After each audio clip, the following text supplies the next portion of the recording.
Assalamualaikum warahmatullahi wabarakatuh. Selamat malam. Jumpa lagi dengan saya Aldi di channel Mereka Ada. Dimanapun kalian berada, saya doakan semoga kalian dalam kondisi sehat dan selalu diberikan kemudahan dalam menjalankan segala aktivitas. Di kesempatan kali ini saya akan membacakan cerita 2 tahun tersesat di alam gaib Gunung Merbabu.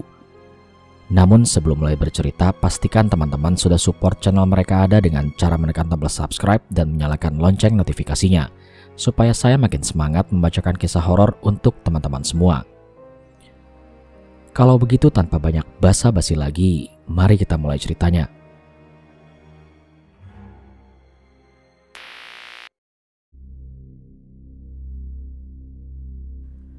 Awal cerita waktu itu, Abi diajak sama temannya pergi mendaki ke Gunung Merbabu.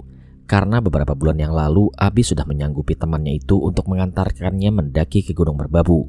Sebut saja temannya itu adalah Budi. Kenapa Budi mengajak Abi? Karena dulu Abi sudah pernah mengajak Budi untuk mendaki ke Gunung Merbabu. Tapi waktu itu Budi tidak bisa karena dia sedang ada pekerjaan yang memang tidak bisa ditinggalkan. Dan waktu itu dia pernah bilang kalau nanti dia ada waktu senggang, dia mau minta diantarkan Abi untuk mengantarkannya ke Gunung Merbabu. Dan Abi janji akan mengantarkannya kapanpun dia bisa. Nah, berhubung waktu itu Budi ada waktu senggang, makanya dia mengajak Abi untuk mengantarkannya ke Gunung Merbabu. Tanpa keberatan, Abi bersedia mengantarkan Budi. Di sisi lain, Abi juga sudah cukup lama tidak mendaki. Setelah cukup lama membahas rencana ini, mereka memutuskan untuk berangkat nanti hari Selasa 3 hari ke depan. Budi pun bilang, dia akan mengajak satu temannya dan meminta Abi agar mengajak temannya juga dengan tujuan agar Abi tidak berkendara sendiri nantinya. Urusan logistik dan biaya lainnya akan ditanggung oleh Budi. Budi juga meminta kepada Abi untuk mempersiapkan peralatan untuknya dan temannya. Kemudian Abi menghubungi satu temannya yang sebut saja dia adalah Said. Dan tanpa keberatan, Said pun mau ikut. Akhirnya deal dan Budi mengajak satu temannya yang sebut saja dia adalah Alif, sedangkan Abi bersama Said. Keesokan harinya Abi mempersiapkan semua alat-alat pendakiannya bersama Said. Jadi mereka ini sudah punya peralatan lengkap miliknya sendiri. Sisanya mereka sewa untuk Budi dan Alif. Singkat cerita, tibalah hari Selasa. Pagi itu mereka berkumpul di rumahnya Budi untuk menata perlengkapan yang akan dibawa. Setelah semua peralatan sudah terbagi, mereka lekas berangkat dari tempat tinggalnya yang ada di daerah Wonosobo sekitar pukul 9 pagi dengan menggunakan sepeda motor. Abi berboncengan dengan Said, sedangkan Budi berboncengan dengan Alif. Sesampainya di daerah Magelang, mereka berhenti di sebuah toko untuk membeli logistik yang dibutuhkan. Setelah itu mereka lanjut berkendara lagi menuju base camp Gunung Merbabu via Swanting. Kenapa mereka memilih jalur via Swanting? Padahal kan banyak tuh jalur pendakian Gunung Merbabu. Ya karena Abi tahunya hanya jalur ini. Beberapa bulan yang lalu Abi mendakinya via jalur ini. Singkat cerita, sampailah mereka di base camp kurang lebih pukul 1 siang. Sesampainya di situ, mereka diminta untuk mengisi formulir pendakian oleh petugas yang berjaga dan diberi selembar kertas yang bergambar peta untuk mencapai puncak. Setelah mengisi semua itu, mereka di-briefing oleh salah satu petugas tentang jalur yang akan mereka lewati. Mulai dari jangan lupa mengucapkan salam sebelum masuk hutan, Gunung Merbabu yang terkenal dengan lembah mandingnya, hingga jangan camp di sembarang tempat dan tempat ideal untuk ngecamp adalah di pos 3. Setelah selesai briefing, mereka melakukan pengecekan alat pendakian yang dilakukan oleh salah satu petugas base camp. Jadi kalau naik Gunung Merbabu via Swanting ini diwajibkan membawa peralatan lengkap. Dan kalau kurang lengkap, pihak base camp tidak mengizinkan pendaki untuk naik sebelum melengkapinya terlebih dahulu. Ini semua dilakukan untuk keselamatan si pendaki sendiri. Setelah dicek dan semuanya lengkap, Abi bertanya kepada petugas apakah hari ini banyak yang mendaki. Menurut petugas tidak begitu banyak, hanya ada 4 rombongan yang sudah naik tadi pagi. Dan setelah cukup bertanya-tanya, mereka bergerak menuju pintu hutan. Karena jarak dari base camp menuju ke pintu hutan itu cukup jauh, mereka memutuskan untuk naik ojek. Hitung-hitung untuk hemat tenaga dan lagi pula biaya ojeknya tidak begitu mahal, hanya sekitar Rp10.000. Sesampainya di pintu hutan, mereka berempat berdiri melingkar untuk berdoa agar diberi keselamatan hingga kembali turun nanti. Dan setelah selesai berdoa, mereka mulai bergerak memasuki hutan dan tidak lupa mengucapkan salam sesuai arahan dari petugas yang membriefing tadi. Pelan-pelan mereka berjalan dengan posisi Abi di paling depan dan Said di paling belakang. Setelah menempuh kurang lebih 30 menit perjalanan sampailah mereka di pos 1. Di sini mereka berhenti sebentar untuk istirahat. Ketika sedang istirahat itu, Budi bertanya kepada Abi, kira-kira perjalanan ini membutuhkan waktu berapa jam? Kalau menurut Abi dulu pas kesini, kira-kira membutuhkan sekitar 7-8 jam. Dan setelah dirasa cukup istirahat, mereka kembali melanjutkan perjalanan. Jalur pendakian Gunung Merbabu via Swanting ini bisa dibilang masih cukup asri hingga beberapa kali mereka menebas rumput yang menghalangi jalur pendakian. Seringkali mereka berhenti di beberapa titik untuk istirahat, di Lembah Gosong, Lembah Cemoro, dan Lembah Ngerijan. Setelah menempuh kurang lebih 2 jam perjalanan, sampailah mereka di pos 2 pada pukul 4:30 sore. Di sini mereka memutuskan untuk istirahat dan mengisi perut sekaligus menunggu malam. Peralatan masak dan beberapa makanan mereka keluarkan untuk dimasak. Terlihat jalur pendakian Gunung Merbabu via Swanting ini memang cukup sepi. Tidak ada pendaki lain yang naik sama sekali. Wajar sih, mungkin karena pada tahun 2017 jalur ini masih terbilang baru. Apalagi menurut petugas base camp, hari ini hanya ada 4 rombongan yang sudah naik terlebih dahulu. Sambil menunggu masakan yang belum matang, mereka ngopi-ngopi dan menghabiskan beberapa batang rokok. Dan singkat cerita, masakan pun sudah matang. Ketika sedang asik makan, tiba-tiba ada satu orang pendaki cewek yang sedang berjalan naik. Melihat satu pendaki cewek itu, spontan mereka semua terdiam karena cewek ini terus berjalan melewati pos 2 sambil menunduk dan tanpa menyapa Abi dan rombongannya. Dia memakai kemeja kotak-kotak, mengenakan topi bulat, membawa tas semi-keril dan tanpa menggunakan penerangan.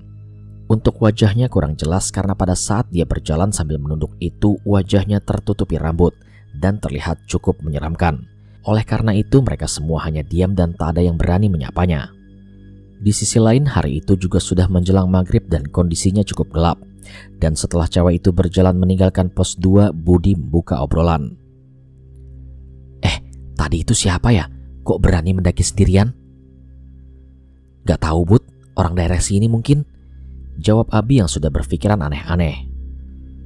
Seketika itu suasana menjadi mencekam. Karena kalau dipikir secara logika, nggak mungkin banget ada cewek yang berani mendaki sendiri mengingat jalur ini masih cukup rimbun. Bahkan Abi sendiri yang cowok pun tidak berani kalau harus mendaki sendirian. Mungkin ini alasannya penjaga base camp tadi bilang kalau jangan ngecamp di sembarang tempat. Kemudian Abi mengajak mereka semua untuk mempercepat makannya dan segera melanjutkan perjalanan. Jadi niat mereka yang tadinya akan lanjut berjalan setelah maghrib itu batal mengingat perkataan petugas base camp tadi. Setelah selesai makan mereka pun berkemas dan lanjut berjalan lagi. Kini 4 buah senter sudah siap di tangan mereka masing-masing. Sambil berjalan mereka membahas pendaki cewek yang tadi lewat, tapi semakin lama dibahas keadaan malah semakin mencekam. Hingga akhirnya mereka memutuskan untuk tidak membahas soal itu lagi dan melupakannya. Anggap saja itu memang pendaki yang sedang solo hiking. Setelah cukup lama berjalan melewati hutan, sampailah mereka di pos mata air. Di pos mata air ini areanya sudah mulai terbuka. Sesampainya di situ, Abi bilang ke yang lain kalau di sebelah kanan ini view-nya adalah Gunung Merapi. Berhubung sekarang malam, jadi tidak terlihat. Nah, ketika sedang sibuk membahas soal view Gunung Merapi, dari depan Abi melihat ada satu orang pendaki yang sedang duduk sendirian. Mereka pun langsung menghampiri satu pendaki itu. Dan setelah dilihat-lihat, kok sepertinya Abi nggak asing dengan pendaki itu. Dan ternyata benar, itu adalah pendaki cewek yang tadi melewati pos 2. Karena terlihat dari baju dan topi bulat yang dia pakai. Melihat kalau dia adalah pendaki cewek tadi, mereka sempat takut. Karena dari tadi mereka mengira kalau cewek ini mungkin bukan manusia. Mereka kembali berpikir seperti tadi. Gak mungkin banget seorang cewek berani mendaki sendirian, apalagi ini malam dan tanpa menggunakan penerangan. Kemudian Abi memberanikan diri untuk menyapa satu pendaki cewek itu. Loh, mbak kan yang tadi lewat di pos 2 ya? Cewek itu hanya mengangguk dengan posisi seperti orang yang sedang menahan dingin. Lalu Abi lanjut bertanya, mendaki sendiri ya mbak? Dan cewek itu kemudian menjawab, enggak mas, saya sama kakak sepupu saya dan 2 teman yang lain.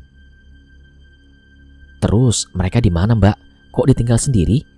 Tanya Abi. Lagi camp di atas mas, jawab cewek itu dengan singkat. Mendengar jawaban dari cewek itu, mereka merasa lega. Karena setidaknya cewek ini bukan setan atau seperti yang mereka pikirkan. Lalu Abi menawari cewek itu untuk gabung bersama grupnya. Tapi cewek itu tidak menerima ataupun menolak tawaran dari Abi. Tubuhnya menggigil kedinginan. Muka dan bibirnya terlihat sangat pucat. Melihat keadaan cewek itu yang sedang kedinginan, mereka pun bingung. Takutnya cewek ini hipotermia atau gimana. Lalu Budi berinisiatif untuk memberi pertolongan pertama kepada cewek ini. Budi meminta yang lain untuk mendirikan tenda yang dibawanya dengan tujuan agar cewek ini bisa lebih hangat. Dengan cekatan, Abi langsung mengeluarkan tenda yang ada di tasnya untuk didirikan. Setelah itu mereka menggandeng cewek itu untuk masuk ke dalam tenda. Ketika menggandeng cewek itu masuk ke dalam tenda, tubuh si cewek itu terasa sangat dingin. Sepertinya dia sudah tidak kuat lagi untuk melanjutkan perjalanan. Di dalam tenda mereka menyelimuti cewek itu dengan sleeping bag. Setelah itu mereka berinisiatif untuk membuatkan minuman hangat untuk si pendaki cewek itu. Badan cewek itu terus menggigil kedinginan walaupun sudah diselimuti di dalam tenda. Di sisi lain mereka juga tidak bisa berbuat banyak karena mereka ini bisa dibilang awam dengan yang namanya kesehatan. Tak lama kemudian minuman hangat sudah jadi. Lalu Abi mengantarkan minuman itu ke dalam tenda dan meminta cewek itu untuk meminumnya agar badannya bisa lebih hangat. Tapi jangankan diminum, dipegang saja tidak. Cewek itu terus menggigil kedinginan dan mukanya terlihat semakin pucat. Di sini mereka benar-benar bingung. Lalu Budi berinisiatif, dia mengajak Abi untuk berjalan ke atas. Siapa tahu rombongan cewek ini sedang menunggunya di atas. Budi dan Abi kemudian berjalan naik dan meminta pada Said dan Alif untuk menjaga cewek ini sampai mereka kembali. Mereka berdua berjalan sedikit cepat sambil ngedumel.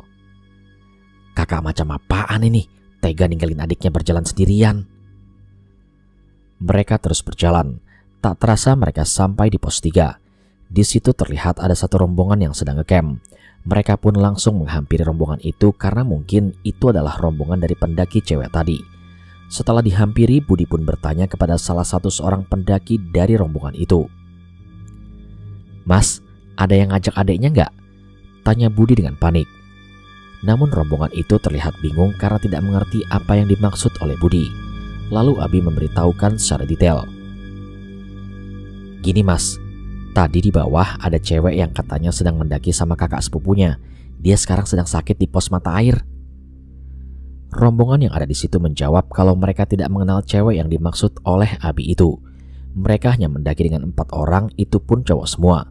Lalu salah satu rombongan itu pun bilang, mungkin rombongannya ada di atas mas, camp di Sabana. Mengingat jarak dari pos 3 ke Sabana ini cukup jauh dan menguras tenaga, Abi mengajak Budi untuk kembali turun saja ke pos mata air. Di sisi lain Sabananya itu cukup luas dan ada 3, Sabana 1, Sabana 2, dan Sabana 3. Belum lagi kondisi mereka waktu itu juga sudah kelelahan karena perjalanan dari pos mata air ke pos 3 ini cukup menguras tenaga. Akhirnya mereka memutuskan untuk kembali turun saja ke pos mata air dan tak lupa berpamitan dengan rombongan yang sedang ngecamp itu. Sesampainya kembali di pos mata air, mereka bertanya keadaan cewek itu kepada Said dan Alif. Gimana keadaannya? Masih menggigil? Udah mendingan Bi, dia udah tidur, jawab Said. Abi kemudian melihat ke dalam tenda dan ternyata benar, pendaki cewek itu sudah tidur pulas dan badannya tidak menggigil seperti sebelumnya. Malam itu mereka memutuskan untuk bermalam di pos mata air. Matras mereka beberkan di depan tenda untuk alas tidur. Jadi malam itu mereka tidur tanpa tenda dan mengikhlaskan tendanya dipakai oleh pendaki cewek itu. Singkat cerita, keesokan harinya mereka semua dibuat kaget oleh pendaki cewek yang semalam tidur di dalam tenda itu tiba-tiba tidak ada di dalam tenda. Hanya tersisa sleeping bag yang semalam dia pakai. Entah dia sudah lanjut jalan atau bagaimana. Mereka pun saling bertanya satu sama lain, tapi tak ada satupun yang tahu. Di sini mereka merasakan ada yang aneh dengan pendaki cewek itu. Karena logikanya, kalaupun cewek itu lanjut jalan ke atas, harusnya berpamitan dengan mereka. Entah untuk sekedar mengucapkan terima kasih atau bagaimana sepantasnya. Karena memang cewek itu sudah tidak ada, akhirnya mereka menganggap mungkin memang si cewek tadi sudah jalan ke atas dan sengaja tidak pamit. Mereka pun memutuskan untuk tidak membahas soal itu lagi dan pagi itu mereka membuat sarapan. Setelah itu mereka mengemasi tenda dan lanjut berjalan ke puncak. Di perjalanan menuju ke puncak, sesekali mereka membahas kejanggalan soal cewek itu. Karena sebelumnya mereka sudah menganggap kalau mungkin cewek itu bukan manusia. Singkat cerita, sampailah mereka di pos 3. Di situ terlihat ada satu tenda dari rombongan yang ditemui Abi dan Budi semalam, yang mungkin penghuninya sudah samit ke puncak karena waktu itu tendanya terlihat sedang kosong. Tanpa berhenti di pos 3, mereka pun lanjut berjalan menuju puncak. Dan sesampainya di puncak Suanting, terlihat ada beberapa tenda yang sudah berdiri, tapi tak ada penghuninya. Di puncak Suanting itu mereka berhenti sebentar untuk menikmati keindahan alam Gunung Merbabu yang luar biasa keren. Rumput-rumput hijau yang terbentang luas memaksa mereka untuk mengambil beberapa foto. Setelah puas di puncak Suanting, perjalanan kembali dilanjutkan dan singkat cerita sampailah mereka di puncak triangulasi Gunung Merbabu. Di sana terlihat cukup banyak pendaki lain dan mereka sangat senang karena bisa melihat pemandangan lautan di atas awan. Mereka berfoto-foto sepuasnya dan setelah itu duduk di sebelah tugu puncak sambil membuat kopi. Ketika sedang membuat kopi, mereka dihampiri oleh rombongan yang ditemui Abi dan Budi di pos 3 semalam. Mereka bertanya tentang keadaan cewek yang sedang sakit itu dan apakah dia sudah bertemu dengan rombongannya. Mereka yang tadinya sudah melupakan tentang cewek tadi sekarang menjadi ingat. Lalu Budi berinisiatif untuk mencari cewek yang semalam itu di puncak. Tapi cewek itu tidak terlihat berada di puncak. Kemudian Budi berinisiatif untuk bertanya kepada salah satu rombongan pendaki yang ada di sana. Apakah ada salah satu dari mereka yang semalam mengajak seorang cewek? Lalu ada salah satu rombongan yang merespon. Dia bertanya tentang ciri-ciri cewek yang dimaksud oleh Budi itu. Budi kemudian menjelaskan secara detail tentang ciri-ciri cewek itu. Dia memakai kemeja kotak-kotak dan memakai topi bulat. Setelah mendengar penjelasan dari Budi, salah seorang dari rombongan itu terlihat kaget. Lalu dia pun bertanya, "Mas ketemu cewek itu di mana?" "Di pos mata air, Mas. Semalam dia kedinginan, terus kita diriin tenda di sana," jawab Budi. Rombongan dari pendaki itu saling melihat satu sama lain. Sepertinya mereka sedang menyembunyikan sesuatu. Tanpa memberitahu apapun, salah satu dari mereka mengajak Budi dan rombongannya untuk jalan turun bareng karena kebetulan rombongan itu juga turun via jalur Suanting. Di perjalanan turun dari puncak, mereka berkenalan dan bertanya tempat tinggal dengan rombongan itu. Mereka ada 4 orang, sebut saja salah satunya adalah Irul. Lalu Abi bertanya kepada Irul, Mas kenal dengan pendaki cewek itu?" "Memangnya sampean ketemu di mana sama cewek itu, Mas?" tanya balik Irul. "Kita ketemu di pos mata air, Mas, semalam. Kasihan banget dia kedinginan," jawab Abi. "Ya sudah, kalau gitu ntar kita berhenti dulu di situ," ajak Irul. Singkat cerita sampailah mereka di pos mata air.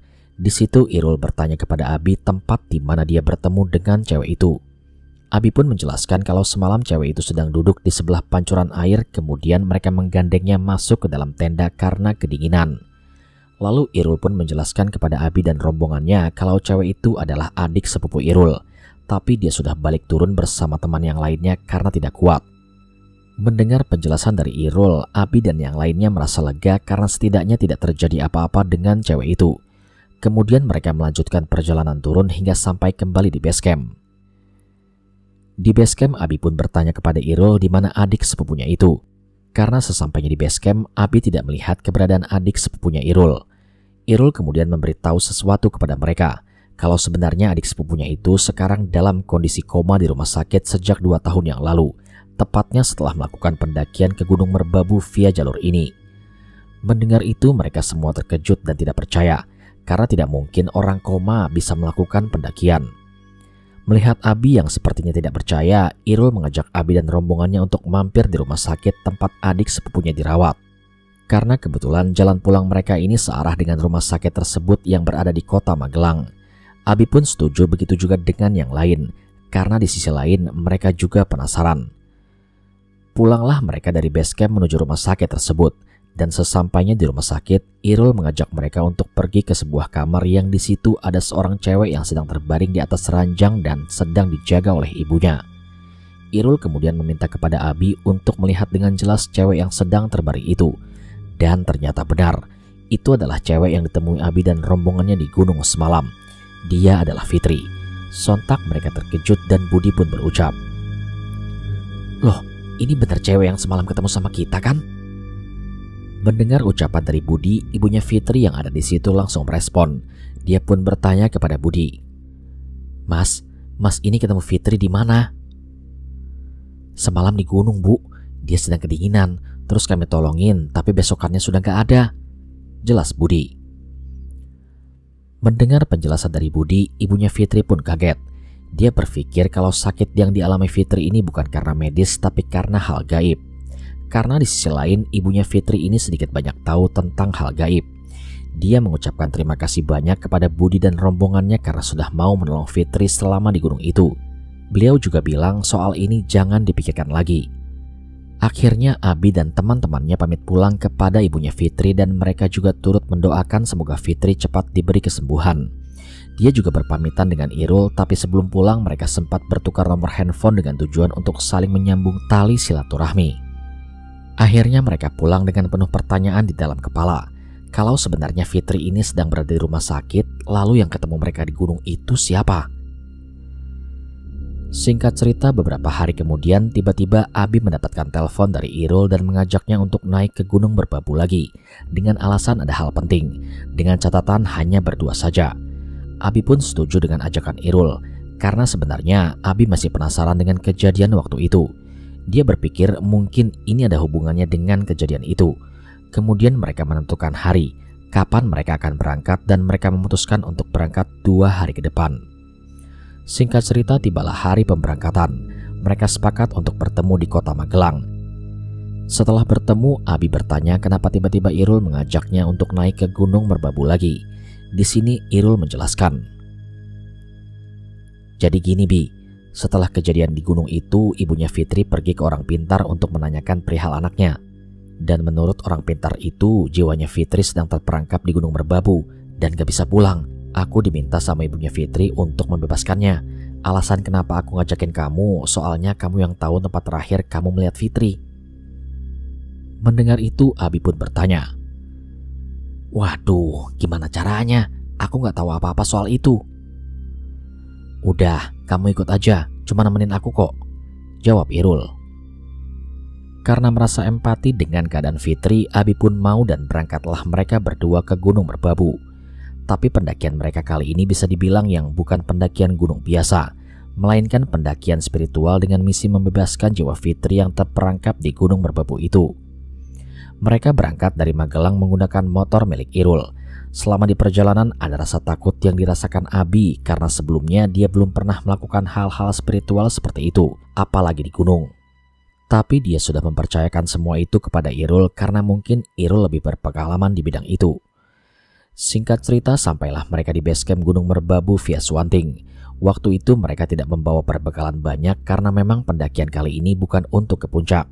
Mereka hanya membawa 1 keril milik Irul, sedangkan tas milik Abi ditinggal di rumahnya Irul.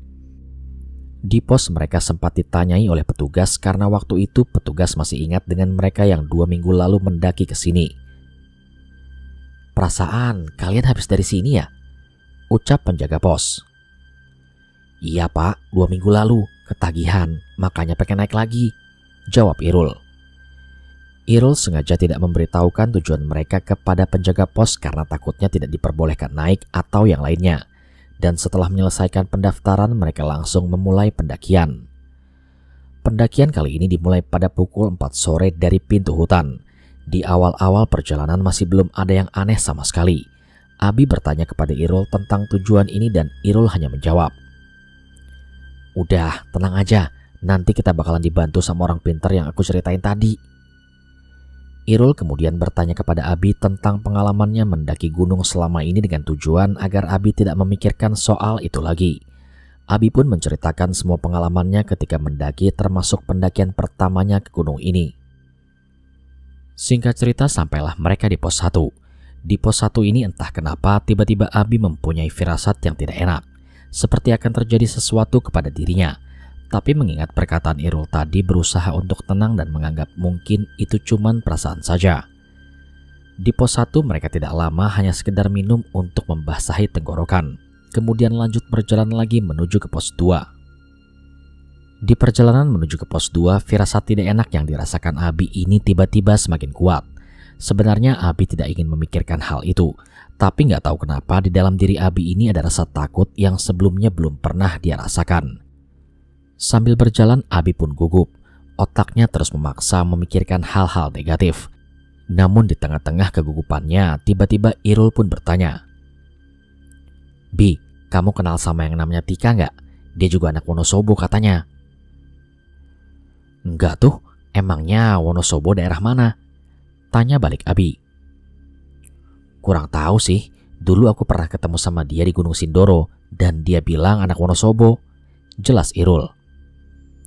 "Wah, kalau itu sih kurang tahu, emangnya kenapa?" tanya Abi. "Orangnya cantik loh, kirain kamu kenal," jawab Irul. Pertanyaan itu sengaja dilontarkan kepada Abi untuk mengalihkan pemikirannya.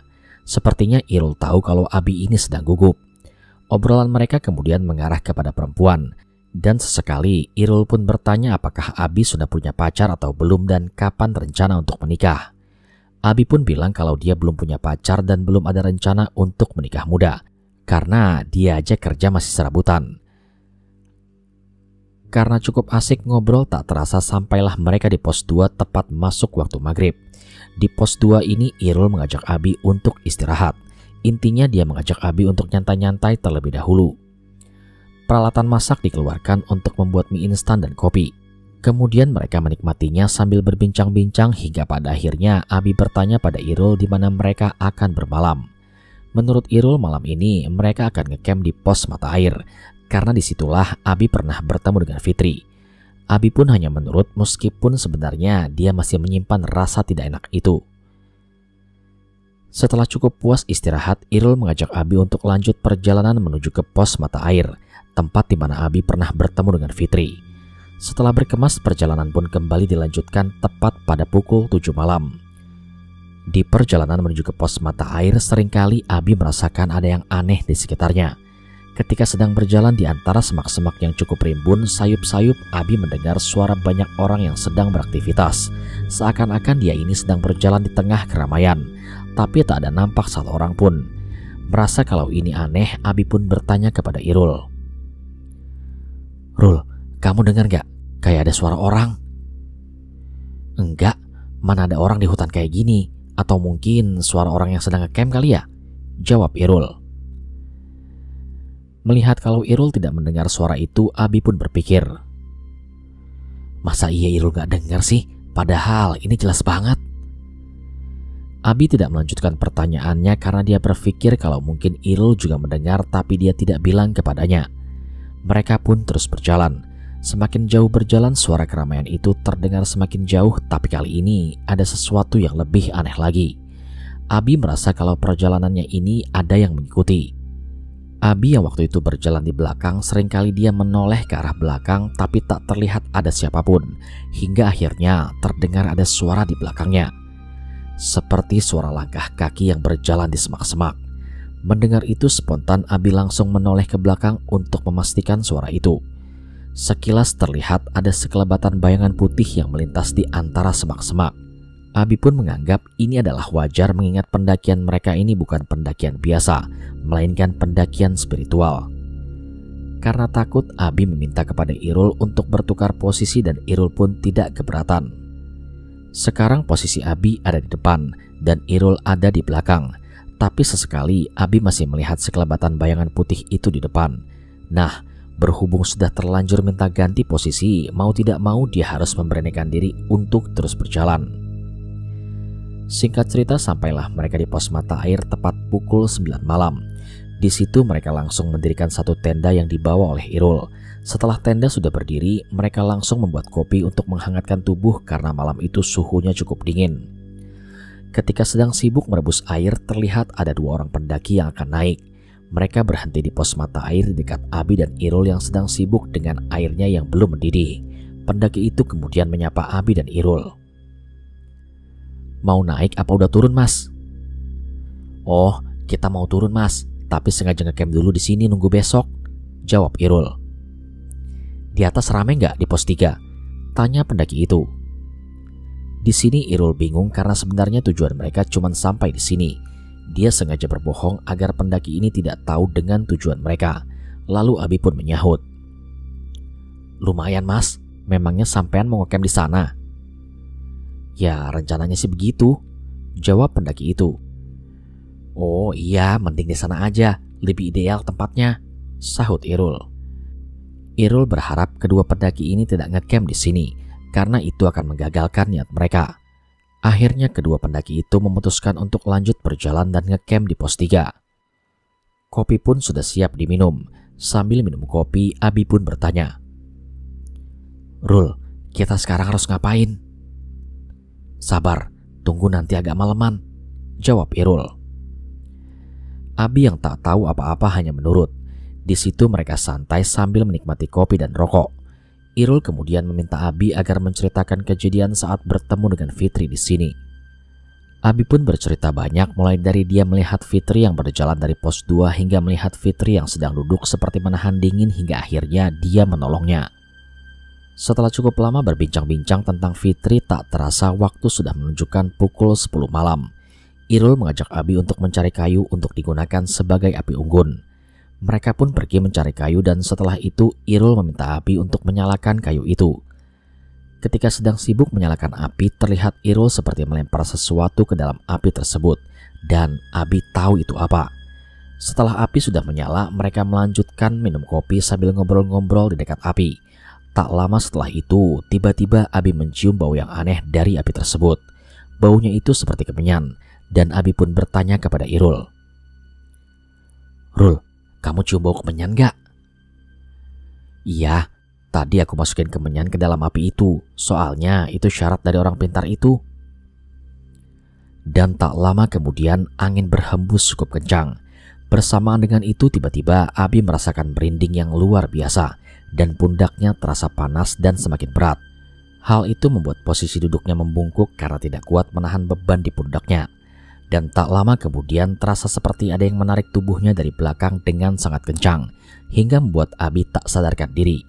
Sadar-sadar tiba-tiba dia ini sedang berada di sebuah ruangan yang sangat kumuh.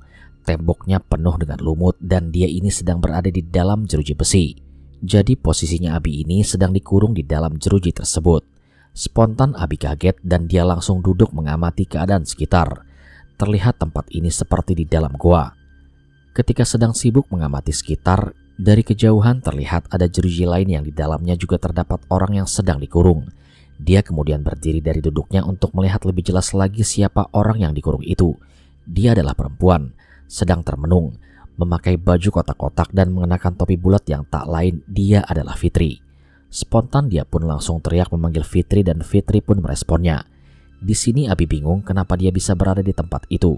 Kemudian dia berjalan mendekati jeruji dan memegangnya. Jeruji ini terbuat dari besi. Lantas bagaimana caranya Abi bisa keluar dari tempat ini? Dia pun mencoba merenggangkan besi jeruji itu dan ternyata besi itu tidak sekeras yang dia pikirkan. Dengan mudah Abi bisa merenggangkan jeruji itu dan dia pun bisa keluar. Setelah keluar dia menghampiri jeruji yang mengurung Fitri, kemudian dia berkomunikasi. "Kamu Fitri bukan?" "Iya benar, kok kamu tahu?" "Aku juga gak tahu. Tadi aku sama kakakmu yang katanya mau bebasin kamu, tapi tiba-tiba ada di sini." "Kalau gitu bantuin aku keluar dari sini, Mas." Abi mencoba melihat jeruji yang mengurung Fitri. Terlihat jerujinya ini sama dengan jeruji yang mengurungnya tadi. Kemudian Abi berinisiatif untuk merenggangkan jeruji itu dan ternyata tidak keras sama seperti tadi. Setelah direnggangkan, Fitri langsung keluar. Kemudian mereka berdua berjalan mengelilingi tempat itu hingga akhirnya mereka melihat ada sebuah cahaya yang mungkin itu pintu keluar dari tempat ini. Mereka berjalan dengan pelan mendekati cahaya tersebut sambil mengamati keadaan sekitar. Suasananya sangat sepi, tak ada tanda-tanda kehidupan. Setelah dekat dengan cahaya itu, ternyata benar, itu adalah sebuah pintu keluar dari tempat ini. Mereka pun segera berjalan keluar, dan sesampainya di luar, ternyata ada banyak sosok yang sangat menyeramkan, seperti sedang menghalangi perjalanan mereka. Ada sosok yang tinggi besar, ada yang rambutnya panjang, matanya juga lebar, tangannya panjang sampai ke tanah, dan lain sebagainya. Melihat semua itu, Abi pun merasa takut, apalagi Fitri. Dia menyembunyikan pandangannya di punggungnya Abi. Semua sosok itu menatap tajam ke arah mereka berdua seakan-akan mereka ini menyimpan amarah. Tak lama kemudian sebagian dari sosok itu berjalan mendekati Abi dan Fitri hingga membuat mereka berdua takut. Mereka berniat untuk lari dan masuk ke dalam gua. Tapi ketika mereka membalikkan badan, mereka dihadang oleh sosok yang berpakaian kerajaan, bermahkota emas, berbadan tinggi besar dan membawa senjata berupa pedang. Mereka pun bingung harus lari kemana lagi. Namun di sela-sela kebingungan, sosok yang berpakaian kerajaan itu berucap kepada Abi, "Kamu tidak usah takut, nak. Lihat itu," ucap orang itu sambil menunjuk ke arah sosok yang menyeramkan tadi. Kemudian pria yang berpakaian kerajaan itu maju beberapa langkah hingga posisinya sejajar dengan Abi dan Fitri. Sosok yang menyeramkan itu semakin mendekat, kemudian yang berpakaian kerajaan itu menghentakkan kakinya ke tanah sebanyak 3 kali. Hentakan yang pertama membuat sosok yang menyeramkan itu kocar-kacir. Hentakan yang kedua membuat mereka semua roboh, dan hentakan yang ketiga semua sosok menyeramkan itu tiba-tiba saja hilang. Melihat kejadian ini, Abi dan Fitri pun terkejut. Seakan mereka ini tidak percaya dengan apa yang sudah dilihatnya barusan. Kemudian pria yang berpakaian kerajaan itu pun berucap, "Sudah, nak, pulang. Ini bukan alammu." Abi pun berpikir karena dia tidak tahu di mana jalan untuk pulang. Kemudian dia bertanya kepada pria yang berpakaian kerajaan itu, "Bagaimana caranya kami bisa pulang?" Kemudian pria itu mengulurkan tangannya dan meminta mereka berdua untuk memegang telapak tangannya. Abi dan Fitri pun menuruti. Setelah memegang telapak tangan pria itu, mereka berdua kembali ditarik sekencang-kencangnya hingga mereka ini terlempar, dan pandangan Abi pun disilaukan oleh sebuah cahaya yang terang hingga dia tidak bisa melihat apa-apa. Tak lama kemudian pandangan menjadi gelap dan Abi melihat Irul sedang panik. Bi, kamu gak apa-apa?" tanya Irul yang sedang panik. Abi kemudian duduk dari tidurnya dan meminta tolong kepada Irul untuk mengambilkan air putih. Setelah minum beberapa teguk, Abi pun mencoba mengingat kejadian yang tadi dia alami. Kemudian dia menceritakan semua itu kepada Irul kalau tadi dia sempat terkurung di dalam jeruji dan bertemu dengan Fitri. Irul kemudian menggandeng Abi masuk ke dalam tenda agar Abi bisa istirahat. Abi yang waktu itu merasakan sakit di seluruh tubuhnya, dia langsung tertidur dengan pulas. Keesokan harinya Abi sudah mendingan dan Irul mengajaknya untuk kembali turun karena katanya misinya sudah selesai. Tanpa sarapan mereka lekas mengemasi tenda dan langsung berjalan turun.